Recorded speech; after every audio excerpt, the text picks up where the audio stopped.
when I think about anti-Semitism, I do a lot of trainings and researches. And we just did a research project with Jews of color and how they experience anti-Semitism and how they experience racism. And one of the things that was really fascinating is anti-Semitism was felt at the heart level, and more of in the context of sometimes it's really hard to define, and sometimes it's really hard to, for me, it's hard to be aware of, like, wait, what's happening? And at the very base level, anti-Semitism is treating Jews differently just because they're Jewish.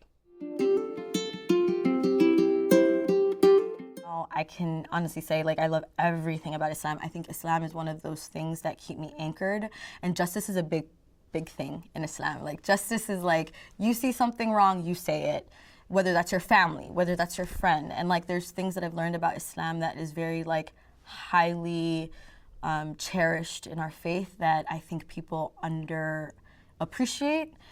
So the justice piece is very important for me, and like when I think about what could I share with my fellow Muslims about Islam, I would say that it's a way of life.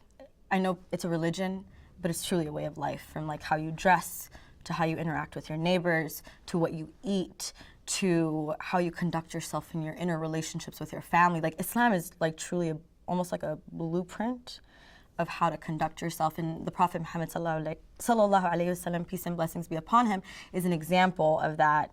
So I think there are a lot of things that I think is really cool and I love about Islam. And I think Minnesota in particular, there's a rich kind of community and diversity of Muslims everywhere, from state legislator level to like local to school teachers. So I think you can find a Muslim person and they would have maybe different things that they really like about Islam, but I just want to reinforce that it is a way of life for a lot of Muslims.